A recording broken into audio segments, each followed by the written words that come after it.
Welcome, everyone. We're so grateful to have you be able to join us today for what will be the 6th in a series of NACADA virtual town halls sponsored by the Board of Directors and the Council. These events are meant to be an extension of the town hall gatherings that happen at the annual conference, and today's topic is advising communities. My name is Michael Brody Broshears. I'm the Assistant Vice President for Academic Success at the University of Southern Indiana, and I'm a current member of the Board of Directors. I'd like to have my colleagues introduce themselves in the order you see on the slide, and we'll start with Erin. Good afternoon, everyone. I had to check the clock for a second. I don't know why. Texas Tech University, I'm serving as a panelist today. Hi, everyone. I'm Kyle Ross from Washington State University. I'm serving as a panelist today, and I'm also the division representative for the Advising Communities Division currently. Hi, everyone. My name is Rebecca Hates from Texas A&M University, and I'm the incoming representative for the Advising Communities Division. Hi, all. I'm Shannon Lynn Burton, and I am one of the members of the Board of Directors and will be moderating the question and answer portion of today's session. So here's our agenda for today. While you'll note from the first 3 items that we have some explanatory material that I and the panel members will present at the top, this is meant to be a participatory event. If you look at the bottom of the screen that is framing our content, you will notice a Q&A button. As we are presenting, and certainly when we get to the discussion section of the town hall, we would invite you to submit questions via this channel. Shannon will be moderating those questions and framing them for our discussion later on today. I also want to draw your attention to the website that accompanies this NACADA event. A link to this site went out with the invite to the event. You'll see the URL on your screen as well as a screenshot of the page. On that site, you will see a link to a Google form. We'll be keeping this form open until September 28th, and we invite you to use this form to submit additional comments and questions that you want to share with the board.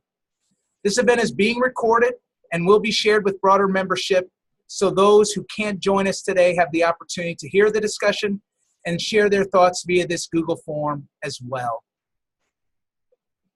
So why are we gathering around this particular topic? You'll see on the slide the rationale for the event. NACADA is supremely invested in making sure that members are aware of the restructuring of the Commission and Interest Groups Division into the advising communities. Our panel will talk history, timeline, and share the details that led to this change. More importantly, we want to share with members like you how you all can capitalize on this shift. There are 2 learning outcomes for what we hope to achieve today. We want to provide you with some insights and perspective from current NACADA leaders who are closely affiliated with the Advising Communities Division on rationale behind the transition from Commission and Interest Group Division to the Advising Communities Division and how that shift will impact membership. We also want to make sure you have the opportunity via the Zoom Q&A function to ask questions and provide comments and suggestions related to this transformation from Commission and Interest Groups Division to the Advising Communities. If you've been with us for previous town halls, you'll know that we've put an emphasis on NACADA's strategic goals, and it's equally important to reiterate these goals for this town hall as well. The case could be made that the NACADA advising communities potentially have their fingerprints on and or contribute to all of these, but most definitely goals 1 through 6. At this time, I'd like to introduce Erin Justina, who will provide a board perspective on the shift from the Commission and Interest Groups Division to the Advising Communities Division. Erin? Thanks, Brody. I'm really grateful today to be here with you, and I'm hoping my voice will keep up. If it doesn't, somebody else is going to jump in, so just know that's a possibility here so you don't wonder where I went. But I'm so happy to be here to represent the board, but also as somebody who was deeply involved with this project because I came up through the Commission and Interest Group as they say, I grew up through that division. So it's near and dear to my heart.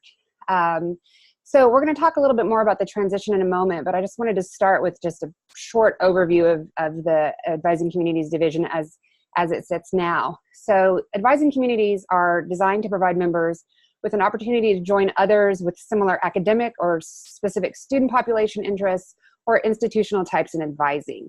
So to gather around these types of topics or areas of similarity.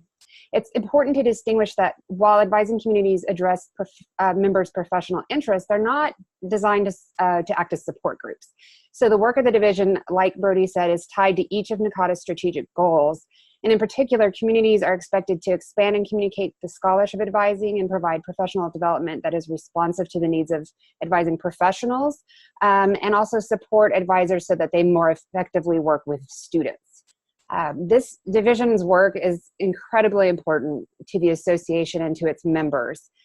These advising communities are often seen as the most accessible path to increase NACADA engagement because of the scope of the division and the many opportunities for involvement.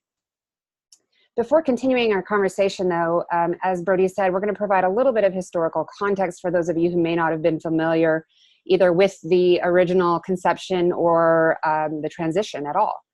So commissions were created in 1992 with interest groups following shortly thereafter in 1994.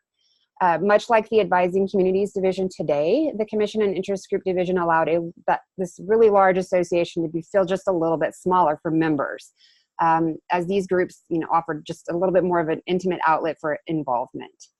In 2011, clusters and steering committee members were added to oversee commissions and interest groups. This position is now termed a cluster representative. Clustering these groups under the guidance of an experienced division leader allows us to have much more direct engagement and enhanced communication with chairs. And it also facilitates active development of future division leadership. At the close of the 2016 annual conference, the Commission and Interest Group was identified as a key area of NACADA that might need consideration.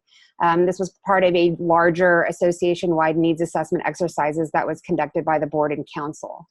At that time, the Commission and Interest Group representatives, which was myself and Rebecca Daly-Kofer, facilitated the initial phase of this evaluation. And it was determined pretty quickly that the goals of the division might best be achieved by a restructure. From December 2016 to August 2017, multiple task force made up of members, stakeholders, they got together, researched, analyzed, refined these areas of analysis of the Commission and Interest Group and outlined necessary changes. Then in August of 17, CIGD leaders sent a restructure proposal to the entire division, the entire membership, for feedback, and the final proposal was brought for vote at annual conference last October. To tell you just a brief amount, it was a long proposal, it had a lot of information, but just to summarize, I'll share some key points and about the rationale for the restructure. So across the association, there tended to be a great deal of confusion regarding the two different groups that made up the Commission and Interest Group Division.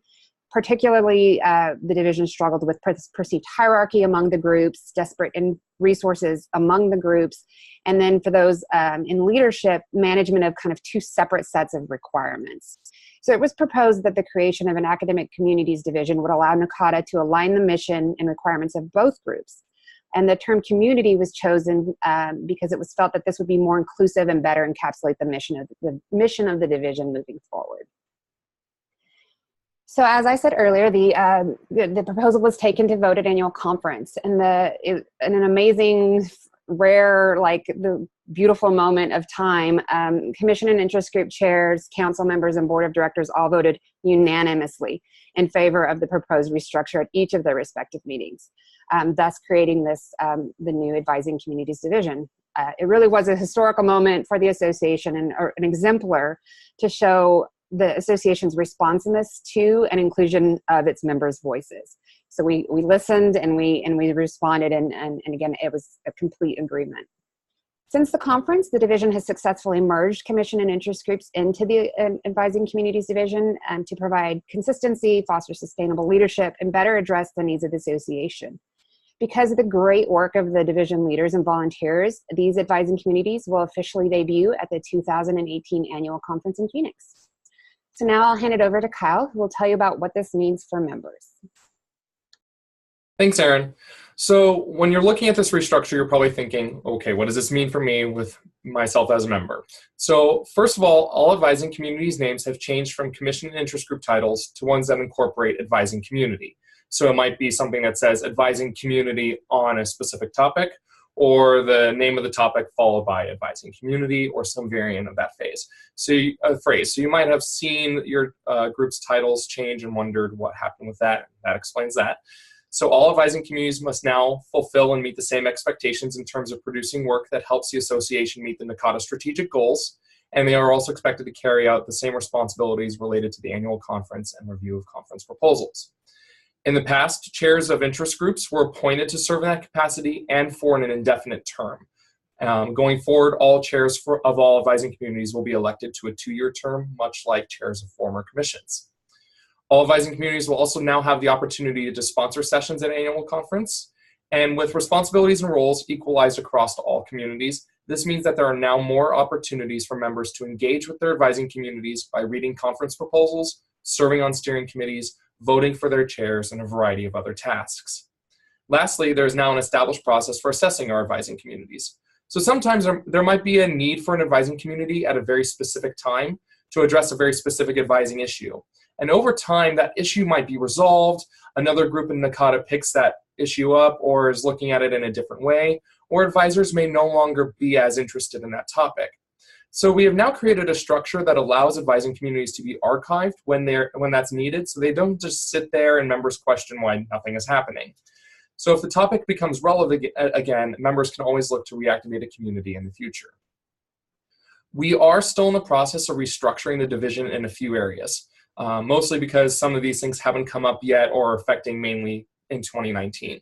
So we do have a more efficient process for establishing new advising communities, and that process is now more rigorous in the requirements needed to demonstrate sufficient activity and scholarship to become an advising community. But we are still making adjustments to that process as we get requests so that we can ensure a smooth process for that.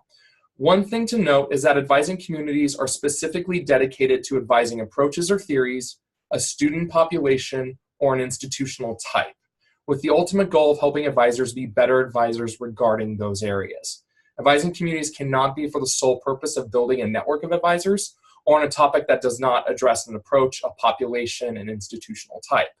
And we have been getting requests like these. So as you're thinking about establishing a new advising community, first really make sure it aligns with one of those topical areas, and then really look carefully at the current advising communities and make sure the topic does not fit under any one of those. There are over 40 advising communities right now, so there's a very good chance that you might find something that really aligns with your needs and what you want to do with your group that you're proposing.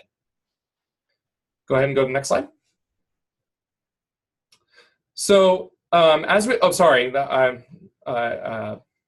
myself ahead. I apologize. So let's go back to the previous slide. Friday brain, I apologize, everybody. So as we continue to formalize assessment of the advising communities, we are in the process of developing a rubric for chairs as a self-evaluation tool to help make sure they are fulfilling their responsibilities.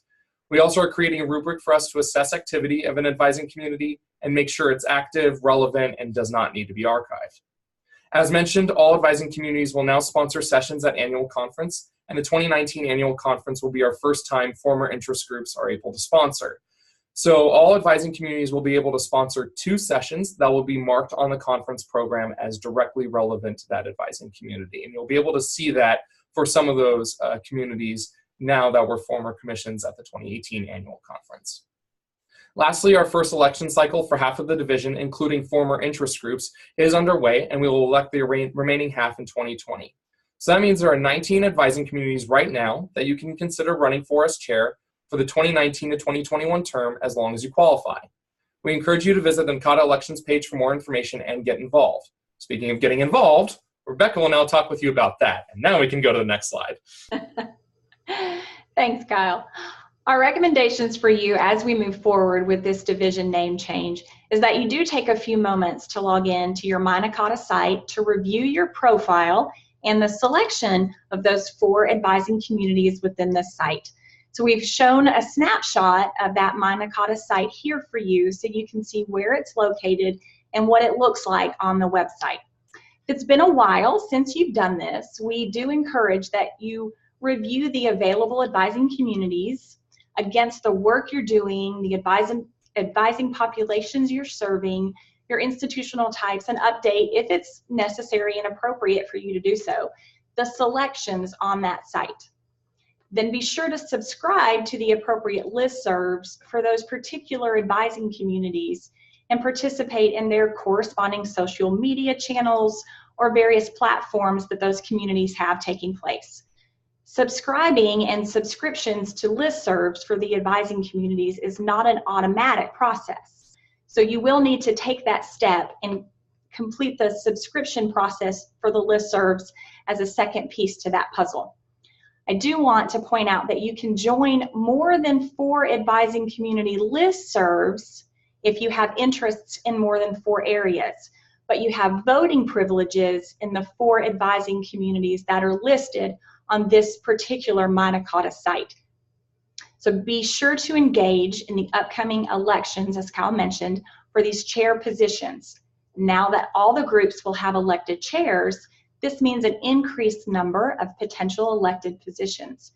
Your vote has always counted and certainly always matters, but with more elected positions, it's critically important that all members make their voice heard within the advising communities in which they're a member by participating in the election process. So choose to become involved and engaged within these advising communities. And there are a variety of ways that you can go about doing this. You can reach out to the chair of the advising community and express your interest, asking where there's needs within that particular group. And these individuals can help guide you and get you plugged in to the work currently being done within that particular advising community. Additionally, each advising community has a steering committee that exists to assist the chair with functional tasks. These are either volunteer positions or appointed positions, depending on how that particular chair has chosen to create their steering committee. Regardless, participation on the steering committee is a way that you can become involved within that particular group. Each advising community needs proposal readers on an annual basis to read the tremendous submissions from the membership for the annual conference. Regardless of whether you're able to attend the annual conference or not, or even whether or not you're submitting a proposal yourself, you can choose to review these proposals and provide your feedback and insight relative to the content for your advising community topic. And this is a really good introductory way to get involved. And of course, you can run for an advising community chair position. You've probably seen the notice that the nomination period is now open, and chair positions for many of the advising communities are on that list. If this is something of interest to you, or you know of someone you believe would be great in a chair role, we encourage you to review the leadership position overview information on the NACADA website and consider submitting a nomination. If you are planning to attend the upcoming annual conference in Phoenix, review the schedule for the various advising community business meetings and add those to your personal conference schedule. They're taking place throughout the conference. Also, be sure to mark your calendar for the advising community fair, where you'll have the opportunity to browse all of the various advising communities and learn a little more about how each of them can help you help your students. Their fair will be held on Tuesday, October 2nd from 7:15 to 8:30 a.m.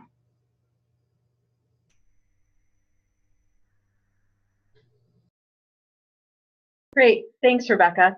So now we're going to open it up for our question and answer portion. As we noted at the start, there is a Q&A function on Zoom for you to submit your questions. We already have a few coming in, but as you think of your questions, please post them there and we will respond to them in the order that we receive. We do ask you to be patient with us because there will be some switching back and forth of the cameras depending on who's answering it. And so please be patient with that piece of the technology. So with that, I'm going to open it up to the first question, and that question is, what is the process for getting your conference session sponsored by an advising community? Kyle, can you take this one? Sure thing. Thanks, and thank you for a great question. So what I'll do is talk about what the process has been for sponsored sessions and then discuss what we're talking about right now as a new process, so you can kind of see the difference.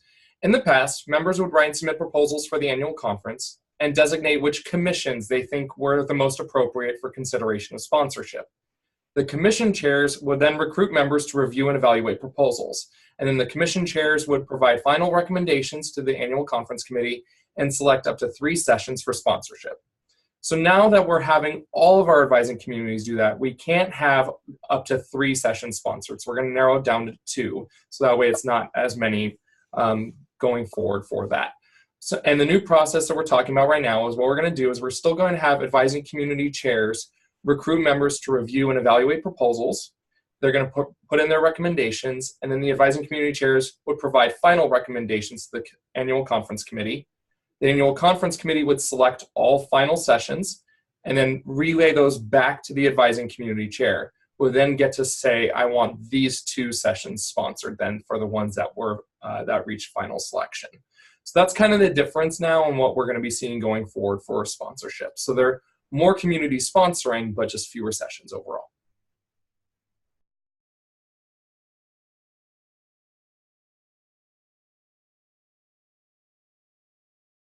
Great, thanks, Kyle. So real quick, we had someone that wanted to follow up. Where is the Advising Communities Division Fair at during the conference? So the advising fair is along with breakfast that morning.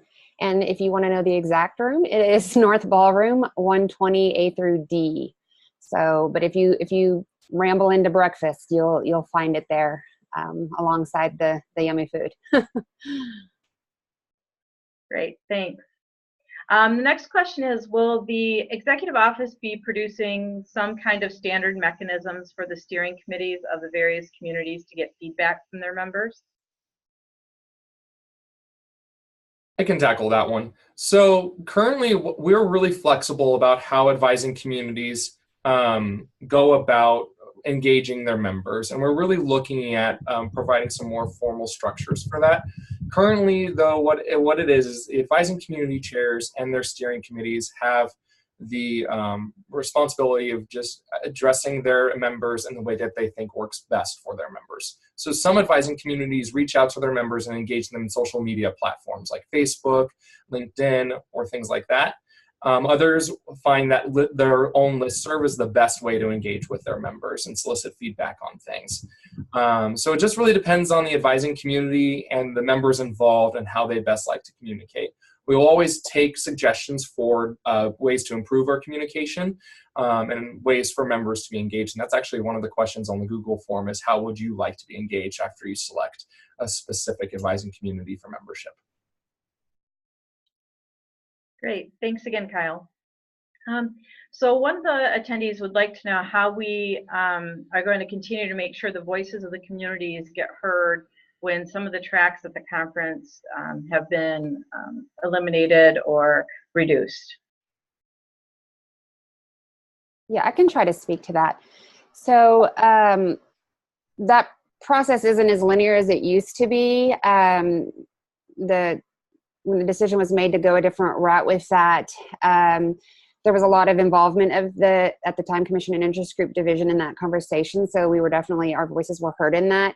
I would say that the tracks are more broad, right, than they used to be. So I think there's still a place for every community within them. And then I think the idea then is to make sure that, you know, you use the abstract and the title to engage your membership. So say if you're, this is not going to be a good example, but like advising students with disabilities, for example. So there may not be a keyword for that in the tracks, but if I put something to that nature in my title or in my abstract, then I'm still going to draw the people that are interested in that group to the session, I would say. So and the other thing I would say to that is that this is not set in stone. So the annual conference committee and the executive office and everyone is constantly looking at this and seeing how it's kind of evolving. And so if you have ideas or concerns, I would just say you could either share them directly with the EO or the annual conference committee, or even Kyle and Rebecca as the advising community's reps will take those concerns forward. But I do think if done well, you still, in every community that has ever existed and will exist, will fit into those tracks. I hope that helps.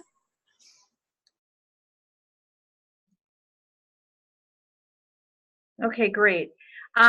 So the next question is really, what is the relationship between the advising communities and the regions, especially in particular the regional meetings? How will the two kind of function together? How do we envision that happening? I can tackle that too. So with the regions, it's great to build those partnerships. So if the regions want to market our division, that's awesome. So that's always a really great way for members to get involved. If they're involved in the region and they want some other opportunities, consider joining an advising community and getting involved in that way. Some advising communities have done a really great job of actually having representation on the steering committee from all of their regions and trying to figure out ways to engage their members across those regions. We're still kind of developing that as a more formal structure. So looking into ways we can have that formal partnership. Again, it kind of comes back to what the advising community wants to do for their members. Some may find that it's really appropriate to have those representatives across the regions. Others might find that due to the very large and global focus of their advising community, that may not be the most effective and not as inclusive of all the members involved and relevant to them.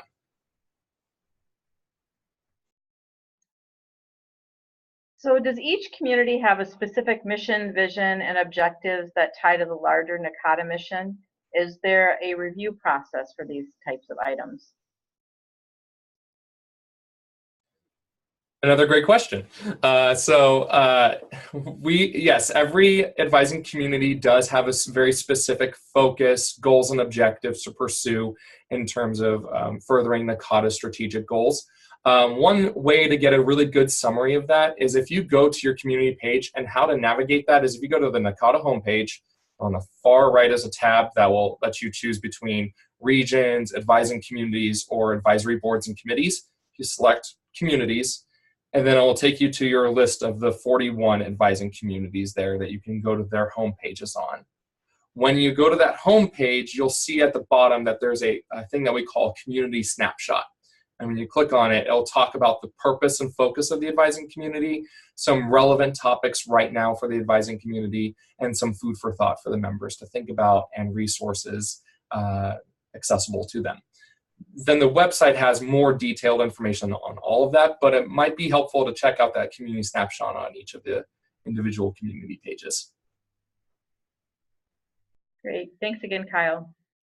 We do have a comment from Bruce Norris, who's the chair of the Annual Conference Advisory Board, and he states too, in regards to the earlier question about the tracks at the annual conference, they're going to continue the discussion at the Phoenix meeting and continue to look at how that process can be improved as well. So I think the next question is, can we say some more about voice and representation? What are the expectations regarding the priorities identified by the chairs and the steering committee being representative of the community membership's concerns? I don't know. Yeah, Kyle, do you want to? I didn't know if you needed a break. Yeah, gladly. Sorry, I talked a lot. It's the inner narcissist in me. So for voice and representation, there are a few ways that we expect advising communities chairs to really reach out to their members. At every annual conference, we have the ACD Fair, and we also have the advising community business meetings. So at the ACD Fair, members can learn more about their advising communities and have a really good conversation individually with their chair saying, hey, I'm noticing these things going on. Can we have discussions on those? Or I'm really interested in getting a panel session at the next annual conference on this topic. What do you think? So that's one avenue to get that feedback. Each advising community also hosts a business meeting at the annual conference. So you can check the annual conference schedule to see each advising community's date and time for their business meeting. Where the chair and the steering committee can talk with members about pertinent goals and objectives that they're pursuing right now and solicit feedback from the members.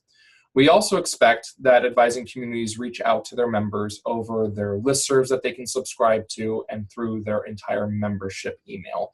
So they can work with the executive office to send announcements to their members, like if they want to do a name change, for example. We have some advising communities that are very long, and so they want to hear from the members about thoughts on truncating that down a little bit. And then some other, and if you feel like you're not really getting that communication with your chairs or really engaging with those communities, you can always reach out to the current division representatives. So Rebecca Kofer is on for a little bit more. We're really sad about that because she's been really instrumental to all of the work of the division.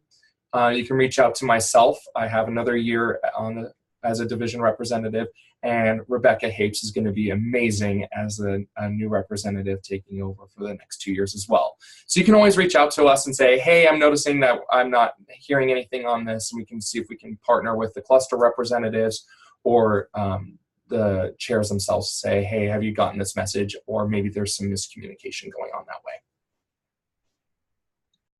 Great, thanks. So can we talk, we mentioned about, individuals running for chair of the advising communities.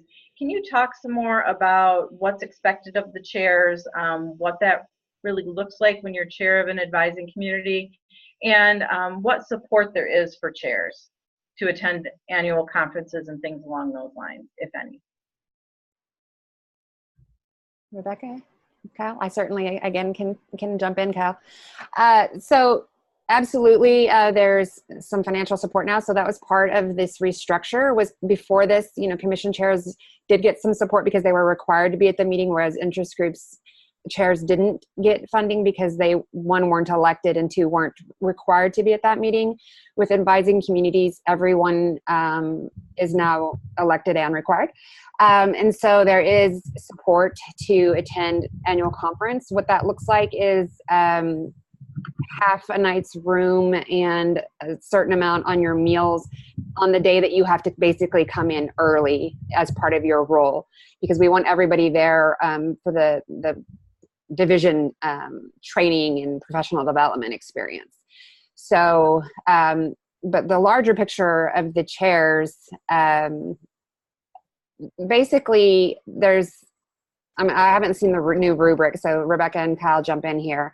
But the main role is just to, there's the things you have to do at annual conference, of course, like run the annual business meeting, come to the training, and do the advising community fair. So you set up or organize the table and the information that goes out at that time. You don't actually have to be the one who mans it. You don't have to be a lone soldier. You can have somebody else do that, as long as you have it covered. Obviously, as a chair, you would hope to be there, right? But sometimes you can't be.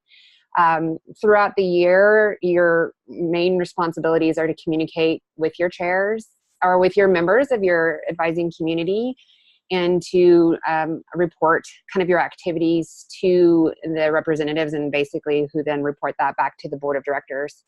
And that's, again, it's not so we're like, what are you doing out there, and evaluating you, but it really just so that we can highlight the great work you're doing, right? So as division reps, Kyle and Rebecca will know much more than we can at the board level, right? So we ask them to kind of be the ears out there for you all, and to bring that stuff forward to us. And then if, they find out from you all that there's concerns or things that need to be voted on, then that's their responsibility to bring that up. But Kyle, Rebecca, what else did I miss on the chair role? I would just say it is gauging the membership of that particular group to figure out what are the group's concerns, what are the big issues related to that advising community, and how do those goals align with the NACADA strategic goals, and what work needs to occur in that group over the next year. So that's how I did go about setting goals for my group, and then creating appropriate working groups and have steering committee members kind of gather around those goals to achieve those over the next year. And then as a chair, you're kind of a manager to make sure those things actually take place, and how one particular person may accomplish managing those functions is going to vary from chair to chair, but we're hoping that the rubric will really assist in making sure that all groups are functioning to accomplish the goals, whatever those may be for the particular group, over the course of the year, so that all groups are working toward accomplishing goals that relate to NACADA's strategic mission and goals. And so we all want work to be occurring so that we are all able to better help our students. And so we're hoping that these rubrics that have been created and are going to be linked on the website are going to be helpful in accomplishing that. So we want ongoing communication with membership. We want membership concerns to be at the forefront of chair and steering committee members. So those are the types of things that we believe are going to be helpful based on this rubric. So I don't know if that helps answer some of those questions. Great, thank you both. So if someone can't attend the annual conference, I know we've talked a little bit about getting involved in the commissions, but can we expand a little bit more on how they might get involved in the advising communities from a distance? Absolutely. First and foremost, reach out to your chair and convey that you want to be involved. You do not have to attend the annual conference to be able to be a steering committee member on an advising community. Most of the work of the advising community is done over the year and not always directly pertinent to the annual conference. So they might be having discussions on lunch and learn sessions to run. There was a great discussion through Theory, Philosophy, and History of Advising community yesterday on social justice topics. So you can be a part of those steering committees over the year. That's a really great way to be involved. You can engage in listserv discussions. Even if you can't be involved in the steering committee because of the time commitment, or maybe the chair has a designated steering committee already, they might have some projects for you to help out on. Reading and reviewing annual conference proposals is another really great activity to take part in as part of your advising community, and that can be done at home, at your desk. So there are a lot of really great activities that each AC is responsible for over the year. And a great first step is just to reach out to the chair and say, hey, I'm interested in doing these things. How do I make that work? And they will be glad to support you in that.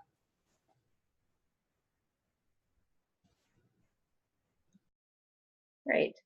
I don't see any final questions from our attendees today. So I want to offer it up to our panelists today. Do you have any final thoughts, words of inspiration, encouragement for getting involved in the advising communities as we wrap up today's town hall? Well, I would just, Brody, were you going to? Okay. I would just reiterate, you know, from the board and the council and your representatives and everyone, that this community, the Advising Communities Division, just really offers you just so many opportunities to get involved in the association. And, you know, it's 14,000 members or whatever it is at this point, 4,000 at annual conference. It can be really overwhelming to a lot of us, right? It's like so big. And these groups really kind of become, you know, little places of family, and where you can kind of get in there and have a niche about the things that you're really passionate about or interested in, or the things you really need to know for your job. Sometimes, most of the time, those things align, I hope. But anyway, and you can kind of get in there. And there's, you know, I think a lot of times people see, you know, engagement or leadership as intimidating, but I think most of us in this room today started off by roaming into an advising community meeting or reading conference proposals. At least that was my experience. And from there, you know, you get involved on a project, maybe you're updating some things on the website for the community, and then all of a sudden you're running for chair, and it really does kind of expand your possibilities. So I would just encourage you, if you're at annual conference, great, come to the business meeting, or come to a session that's, you know, designated by that advising community. And if you're not, to really like take the time today, even, you know, before you forget and get busy in the chaos, to reach out to somebody that you've kind of been like, you know, I've been thinking about getting involved in that. And then, like Rebecca said, you know, elections are coming up, and so nominate yourself, nominate a friend, a colleague, nominate somebody you've just seen in a session or a meeting on your campus or at annual conference, and then absolutely please make your voice heard when it comes time to vote. Yeah, you said exactly what I was going to say. The only other thing I guess I would add, right, is that many of the advising communities have hot topic sessions at the annual conference, right? And this isn't just a great way to learn more about what's happening within your advising community, it's a great way to network with other folks. I've been doing the advising administration hot topic for 7 or 8 years, facilitating that, and you'd be amazed at the kind of connections folks make, right? Because the communities are really about what you need to do your job, right? There's certainly professional development that's involved in that, but at the end of the day, I choose my advising communities based on networks that are going to help me perform my job better. And I think that that's really, really important when you start to think about even the selection of the communities that you have interest in. And I would just like to say thank you so much to the board of directors for their support in this endeavor and making this restructure happen. None of this would have happened without the great work of the representatives, the chairs, the leadership of the division, but also especially because of the tremendous support of the board of directors. So if you see a board member at the annual conference, make sure to tell them thank you for being so supportive of this initiative. Really would not have happened without them. And so thank you to everybody who's been involved, has been involved, and will continue to be involved in the work of this division and restructure overall. You're amazing. Okay, I would assume, Shannon, this is time to wrap it up. I just would remind folks that the advising community fair is in that N ballroom 120 A through D. It's in the breakfast. I don't remember what day. Does anybody have the day for the annual conference? Is it, Kyle, do you have it? 2nd. Pardon? October 2nd. Mm-hmm. Very good. So I think that's the first piece. And then I would remind folks to update their NACADA area as they start to think about advising communities moving forward with their membership. The annual conference is just a couple of weeks away, and I hope to see many of you who were on the webinar reach out to us. But thank you so much, and we're going to wrap it up.